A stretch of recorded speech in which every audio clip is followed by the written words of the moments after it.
Welcome back. My name is Theresa and I'm very much alive. I have an awful garbage filthy mouth, so viewer discretion is advised. But if you're not into that or weird shit in general, this is definitely not the place for you. Feel free to X out the video here. No harm, no foul, but I'll remember our time fondly. Listen, I have been waiting to do this video for a long time. And kids, it's finally time for me to read things to filth. I have tried so many different products this year. And listen, while I have found amazing ones, which I will link my best of beauty as well as best of affordable beauty, I've also found a lot of horrible products that I would love to strap to a rocket and shoot off into space to watch them die. Yes, it's that dramatic, because I wasted my money. Now these are in no particular order, and the reason for that is honestly the majority of them fill me with rage when I see them, and some of them just make me sad, like a disappointed parent, because I know they're better than that. But listen, let's talk about some ground rules first. By the way, the wind is terrifying tonight, so that's what that is, which is kind of appropriate for today's video of me reading things to filth, but neither here nor there at this point. My first rule is makeup is subjective, right? So what works for me may not work for you, vice versa. If some of these are your favorite products, that's great. I'm so happy for you. I'm glad you didn't waste your money. But I did. That's why I'm gonna yell about them. Don't get all like weird. Like it's all good. Like we could still be friends, okay? Like ugh. Anyway, that's it. Let's talk about the ones that I am just truly upset about. And I know I said these were in no particular order, but I lied. The first one's probably the worst one, and that's Nimiya. Listen, I get had by Nikki tutorials every fucking time. She's fantastic. I love her content. And everything she recommends, I'm usually on board with. It's when she puts her name on the product, that's where I have a problem. Everything is literal trash except for the Ofra highlighters. The Ofra highlighters are fucking amazing. Everything else, trash. Now last year, I'm pretty sure I talked about that fucking Beauty Bay palette. That was awful, awful. But Nimiya is on a whole other planet. This was a huge, huge, huge waste of money. And the best thing that came out of the collection was this fucking fan. This fan is amazing. I love this fan. Everything else, no. And I'm sure I would have saved myself a lot of money had I just went on Amazon and just ordered a portable fucking fan myself. But I digress. Now the reason why I bought the whole set is because I'm a dry bitch. And I wanted to glow like a fucking god. Using this as skincare didn't do anything for me. If anything, my face looked kind of glowy, but it also felt dry at the same time and kind of tight. Not a fan. And I'm gonna repeat that because I feel like it bears repeating. My face was glowy, but dry at the same time. Make that make sense. My skin had that Tin Man dick glow, okay? But I was drier than a fucking Entenmann's powder donut. Okay? That was the level of fuckery I was experiencing. Now for makeup prep, it was somehow worse. The moisturizer created liver spots on my skin. It created liver spots. I don't get it. As soon as I started putting foundation on and the spots started to appear, I looked like a fucking Dalmatian. Woof woof bitch, woof woof. The setting spray made my face feel so tight and so uncomfortable that I had to wash my face. And the cooling stick was so rough that I was tempted to use it on my calloused feet and perhaps maybe I could get relief there. But I didn't. I've never felt so annoyed and disappointed in a launch in a long time. And I'm mad because it had so much promise. And I don't know what it is, but anytime she puts her name on something, it just never works for me. It's truly awful. And you would think I would have learned my lesson, but maybe third time's the charm. So Profusion Cosmetics released a Mean Girls collection and I bought it. Why? Because I thought it was cute and I like Mean Girls. And I really love Profusion. I think they're fabulous and they're one of my favorite affordable brands. But sometimes people make mistakes. And the setting spray had the same properties as Mace. The Regulation Hottie Cooling Spray was not cool. It burned. One spritz of this and I thought I was walking into a church, okay? You could hear the sizzle miles away. So on one hand, for $6, it's a shitty setting spray. But on the other hand, it's a really cool fucking bottle of Mace for $6. So you're welcome. Now keeping in the drugstore realm, the whole e.l.f. Mint to Be collection, there's a special place in hell for that. That and the CC Camo Cream, I'm gonna start with the Camo Cream. If you're looking for a product that's comfortable on the skin, has excellent coverage, and lasts all day without drying your skin, well, this product is in it. Now there's a handful of complexion products that have turned me into a stone goblin, but there's something remarkable about a product that turns me into fucking beef jerky and making it one of the worst complexion products I have ever tried. I also broke out too. Not only did my skin resemble a snack, but I also broke out. Love that for me. But you know what though?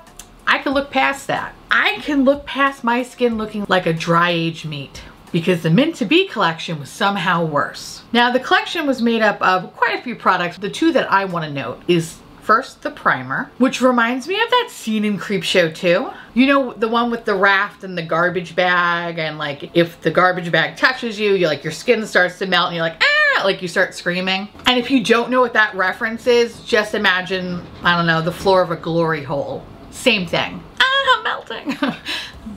Disgusting. Anyway, that's what it is, except you pay $6 for that, okay? It's weird because it starts incredibly sticky, like really sticky, like mighty putty sticky. And then a layer of dust appears on your skin as if you're aging rapidly. This is the devil. Now the eyeshadows, listen, the little bite-sized eyeshadows, I could fuck with those. I like their formula. I think they're great. For $3, you can't beat it. The jalapeno palette's one of my favorite little palettes. But the mint ones, which I didn't understand, they were $1 more, which made no sense because it was literally the same size palette, the same amount of shades. It wasn't like it was anything different except it came in a mint green package, but it had no pigment. So for that $1 more, you're basically paying for no pigment, hard pan, and bukkake, which kind of sounds like a name for a hipster bakery. Just saying. I would go there.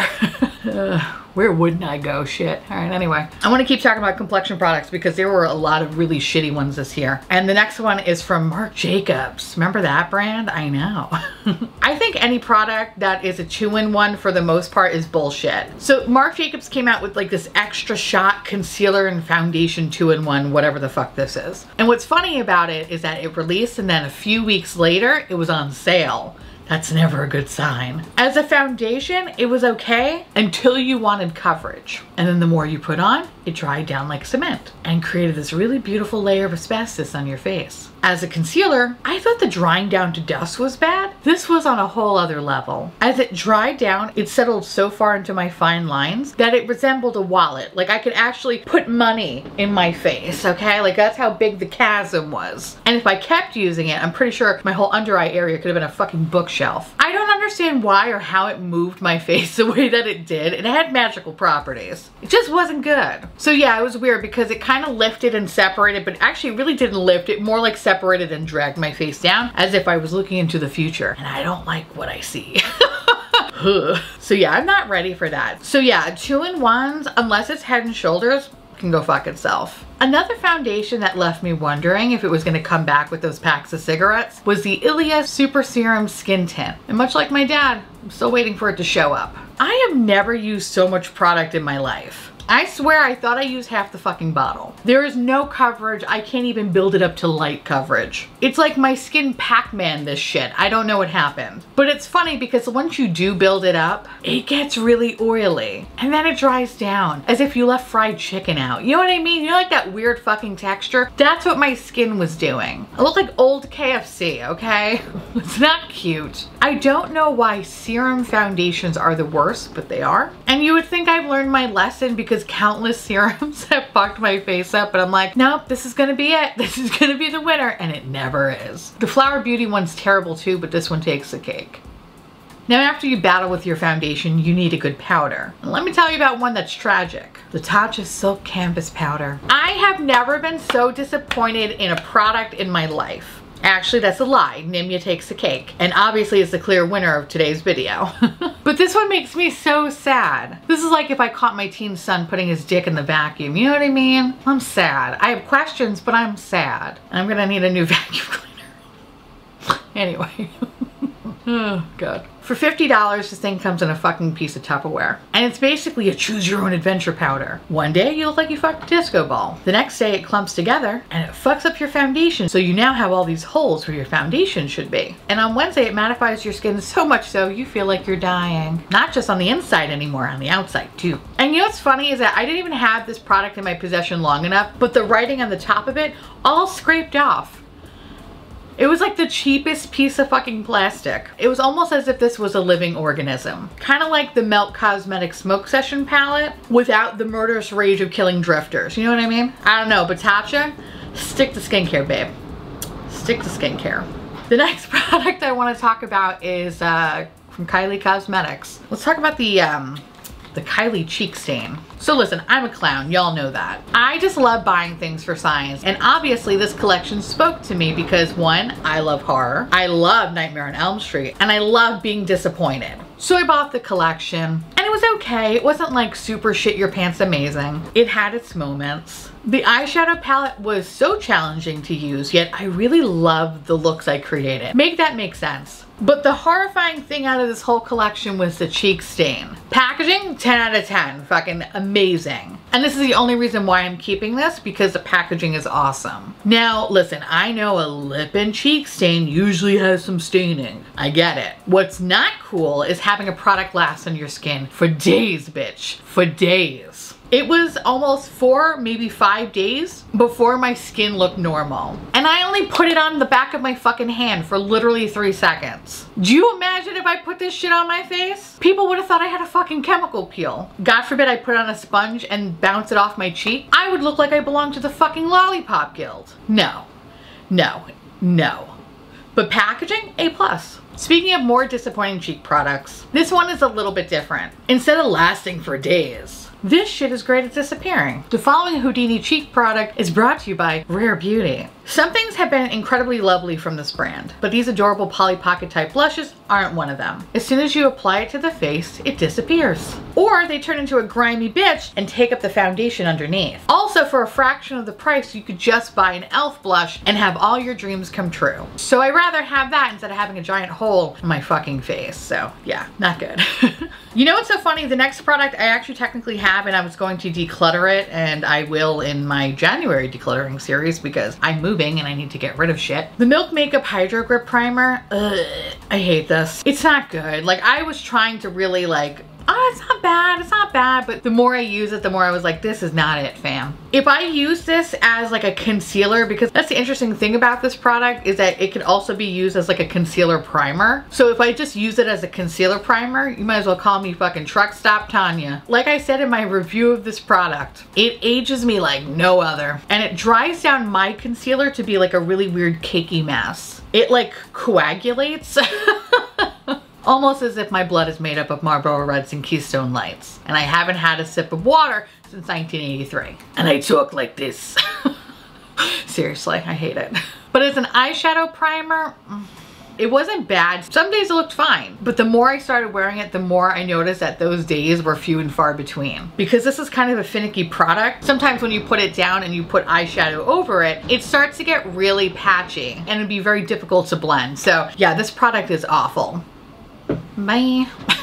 Total waste of money. Oh boy howdy. Okay, so do I have even more disappointing products to share with you? Of course I do. Okay, so now we're gonna talk about some eyeshadow palettes. And the first one goes to Huda Beauty. The Rose Quartz palette is fucking amazing. Love that palette to pieces. But the Toffee Brown Obsessions, no.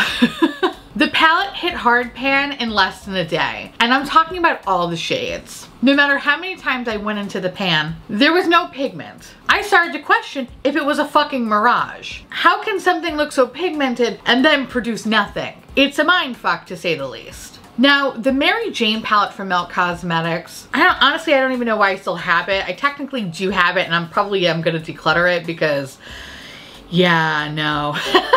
Even for the parts that are good, I don't even think it's worth it. It sucks because, like, you know, half of it was decent and the other half is just so fucking bad. The mattes were fine. I have nothing bad to say about them, and honestly, I probably could just like pop those fuckers out. But it was the metallic shimmer shades in this palette that really truly made it awful. It's the kind of shades that create that really weird, fun, wrinkly ball sack texture on your eyelid, and it produced the worst glitter bukkake in the world. The kind of fallout that would just show up in random places. Yes, even those places.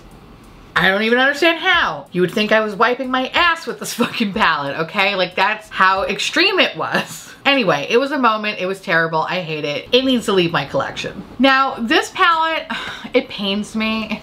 It really pains me because I really do love this brand, and it's the Lunar Beauty Moonspell 2. It wasn't good. It wasn't good, especially when compared to the first palette. There was definitely a quality difference, and the only saving grace about this palette is the beautiful packaging. And it makes me so sad because as a spooky weirdo, this is my bread and butter, and this was so disappointing. A moment of silence, please. Thank you. Now, the last set of palettes, it's not shocking. It's all from HipDot. First of all, I'm a fucking idiot for even buying this. And I couldn't even do a proper video about it because it angered me so much. And I recently purged them from my collection because they were mocking me. HipDot came out with the board game palettes. 3 palettes dripping with so much nostalgia that the only reason why they were appealing is because the world is so terrible. I'm sure if the world was fine, these wouldn't even exist. Let's face it, kids, we're living in the darkest timeline right now. Or maybe the second darkest. It could be worse. But these palettes were not good. The quality was patchy, things looked muddy, and some of the palettes had fucking pressed glitters in them. Also, I'm pretty sure the Ouija board palette opened a portal to hell in my apartment. Thank God I'm moving. Okay, so I'm gonna end with highlighters. You know, when it comes to highlighters, it's probably my favorite makeup product, and I think this year I was really blessed because I found a lot of good slutty options. And I have been loving them. But when I think about the worst highlighters, there are 3 that come to mind. The ABH Iced Out highlighter, that shit shouldn't even be called a highlighter. It should be called nothing because that's what it is. A highlighter that offered so much promise. A sequel to the Amrezy highlighter. A highlighter that was supposed to give me the appearance of a sexy, evil ice queen. But what do I get? Nothing. Fucking nothing. For $34, I get nothing. So instead of giving money to ABH, I should have just thrown it down the toilet because it's basically the same thing. And the same energy happened with the KKW Camo highlighter. Not only am I still confused about the campaign photo of Kim K wearing no pants at all and sitting on top of a fucking rug, I guess what's different about this highlighter compared to the ABH one, at least it looks slutty as you apply it to the face. As soon as you start to buff it into your skin, that's when it decides to have a whole disappearing act. Now, if you don't buff it and you just leave it as a stripe, it will emphasize every student loan stress line you've ever had in your life. It is terrible. I hate it. But you know what though? Those aren't so bad. They're not bad compared to Besame. Sit down, kids. Let me tell you a little story. Okay, let me tell you a little story time about this. I paid $101 for this highlighter, and I just really wanted one of those stupid Disney princess highlighters. As a weirdo Disney adult, my makeup dick throbbed in excitement, which I know sounds kind of weird, but it did. It throbbed in excitement for those Disney princess highlighters. Every time I tried to purchase it, it would immediately get sold out. And honestly, I should have taken it as a sign, but I didn't. So they released this highlighter, a beautiful spider compact highlighter. And in the picture, do you see that pan embossing? That moon shape, it's gorgeous. It's like Besame hung the moon for me. I loved it so much. And I've never seen anything like it. Now, someone who has a 14-year-old goth girl living inside them, I knew it was a got to have item that I got to have. So I bought it and I waited patiently for it to arrive. And lo and behold, it showed up. I remember feeling so excited. A product that was just so beautiful, I couldn't even comprehend. I couldn't wait to get my hands on it. You know, when I think back to that day, in ways I thought my life was going to be better because of it.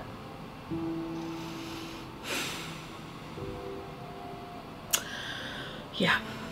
Anyway, I opened the package and the compact, it was everything. And in ways, it still is. It's heavy, just like me. And I'm sure if I threw it at somebody, I'd be in jail right now. I love multi-use products. I couldn't contain my excitement as I opened up the compact. And I noticed that beautiful moon pan embossing. And then I realized it was a piece of fucking plastic. And as I gasped, that piece of plastic fell on the floor. Which, by the way, I still haven't found. And I don't think I ever will. The demon in my apartment that was created by the goddamn Ouija board palette obviously took it.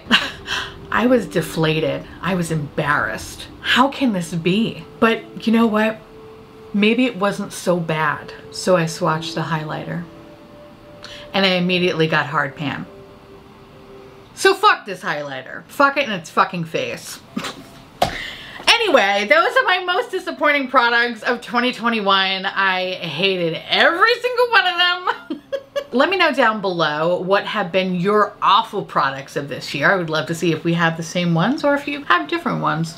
I would love to know because I love hearing from you. And with that said, I want to say thank you so much for watching. I truly, truly appreciate it as always. Feel free to like, comment, hit that subscribe button. It's free, and hit that bell icon for notification of all my future posts. Follow me on Twitter, Instagram, Patreon. To all my beautiful, wonderful patron bubbies, thank you so much for keeping us delicious, disgusting, filthy, trashy, really filthy, really gross, really nasty, really annoying, honestly. Garbage boat afloat. I couldn't do without you. I love your adorable little delicious faces, and I just can't wait to gobble you all up. And if you want to know what is currently on my face, everything will be listed in the description box below. And I'll see you little pumpkins tomorrow. Bye.